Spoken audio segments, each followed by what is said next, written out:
दोस्तों, मैं आपको सुना रहा हूं अपनी लिखी कहानी ट्रेंडिंग हूं मैं। इस कहानी में अब तक आपने सुना प्रखर शुक्ला शहर के जाने माने और बहुत ईमानदार पत्रकार हैं।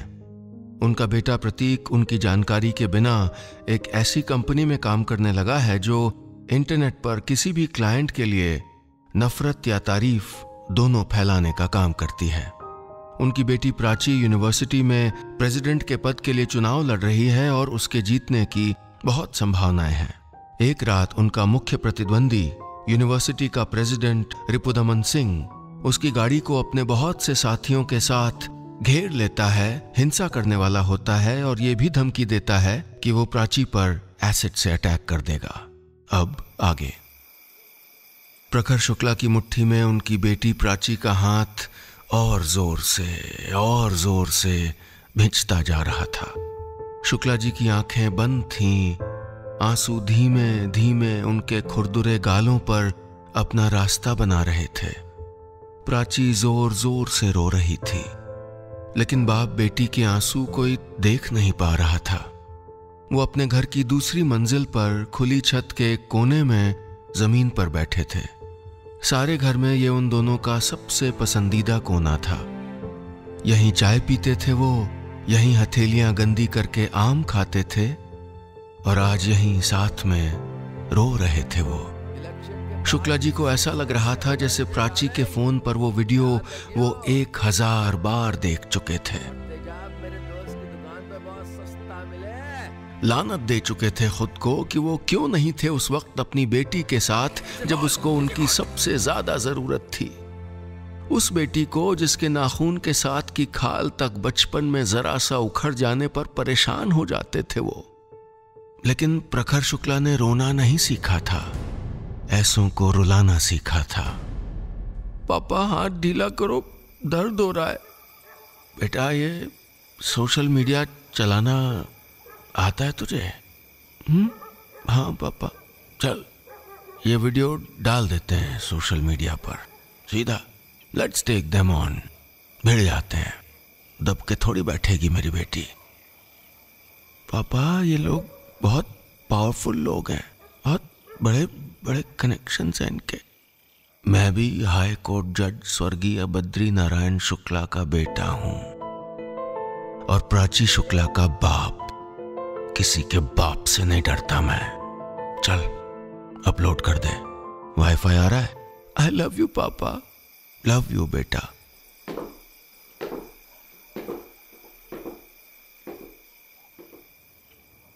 कहाँ थे आप? शुक्ला जी आधे घंटे बाद अपने कमरे में दाखिल हुए तो नींद में उनकी पत्नी ने पूछा, अरे वो प्राची के साथ छत पे जरा गपशप कर रहा था। 3 बजे? हद करते हो आप दोनों, उनकी पत्नी ने कहा और नाराज होकर पलटकर फिर सो गईं। सुबह जब तक प्रतीक उठा और ऑफिस गया, प्राची और उसके पापा रात देर तक जागने के बाद सो ही रहे थे। शुक्ला जी की पत्नी को लगा बाप बेटी को छत पे चौपाल जमाने के बाद सर्दी लग गई होगी, सोने दो। 1.5 घंटे बाद उनको सारी कहानी खाना बनाने के बाद मोबाइल फोन देखते वक्त अपनी फेसबुक वॉल पर आ रहे सैकड़ों कमेंट्स से मालूम हुई। अगले 10 घंटे में प्राची का फेसबुक पर लिखा लंबा भावपूर्ण पोस्ट और ट्विटर पर उसके ट्वीट 26 लाख से ज्यादा लोग देख चुके थे।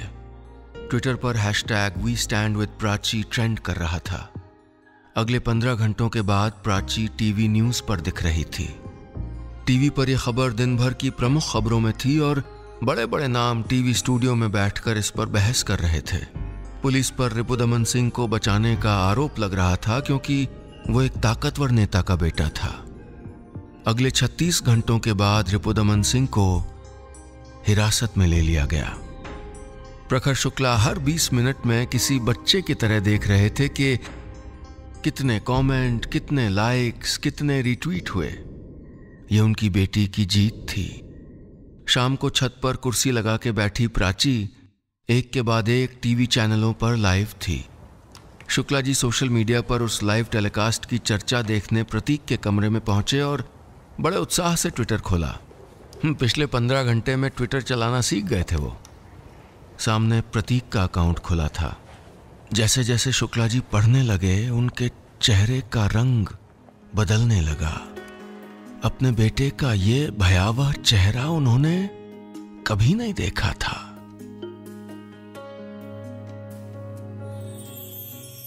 तारीफ करें, शिकायत करें, लेकिन अधिकार से बताइएगा कि हमारी कहानियां आपको कैसी लग रही हैं। और हाँ, रोज ऐसी ही रोचक कहानियां सुनने के लिए सुनिए यादों का idiot box with Nilesh Mishra season 5 सिर्फ बिग FM पर।